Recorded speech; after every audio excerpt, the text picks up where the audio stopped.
బాలీవుడ్లో వరుసగా భారీ చిత్రాలైతే విడుదలవుతున్నాయి. షాహిద్ నటించిన యాక్షన్ ఎంటర్టైనర్ దేవా విడుదలకైతే సిద్ధమైంది. ఈ కాప్ డ్రామా ఎలాంటి వసూళ్లు సాధిస్తుందో చూడాలన్న కుతూహలం అయితే అందరి అభిమానుల్లో ఉంది. టీజర్కి ట్రైలర్కి అద్భుతమైన స్పందన అయితే వచ్చింది.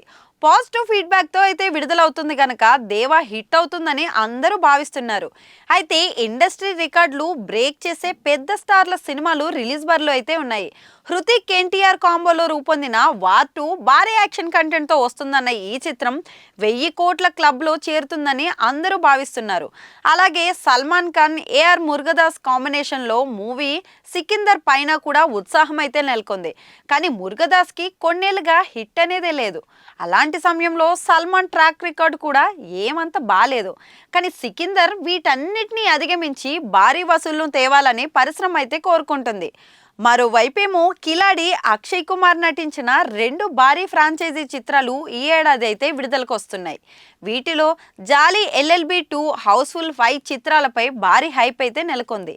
కామెడీ, రొమాన్స్, యాక్షన్ కలగలుపుతో ఈ సినిమాలు జనాల్ని భారీగా థియేటర్లకైతే రప్పించగలవు. కానీ అక్షయ్ ఇటీవల ట్రాక్ రికార్డ్ ఏమంత బాలేదు.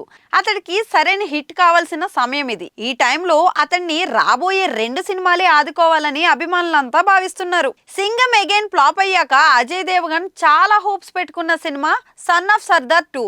అయితే దశాబ్దం తర్వాత ఈ ఫ్రాంచైజీలో 2వ సినిమాని ప్లాన్ చేయడం మైనస్ అవుతుందని అభిప్రాయపడుతున్నారు. ఇది కామెడీ జోనర్ సినిమా. దేవగన్ మార్క్ యాక్షన్ ని బ్లెండ్ చేసి తెరకెక్కిస్తున్నారు. ఈ ఏడాది వస్తున్న భారీ చిత్రాల్లో అవతార్ 3 కూడా ఉంది. క్రిస్మస్ కానుకగా అత్యంత భారీగా విడుదల కానుండటంతో ఇండియన్ సినిమాలకు పోటీగా మారుతుందని అంచనా.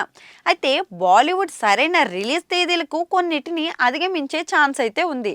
బాలీవుడ్ నుంచి రానున్న సినిమాలు 500 నుంచి 1000 కోట్ల మధ్య వసూలు చేయడం గ్రేట్ కంబ్యాక్ అయితే అవుతోంది.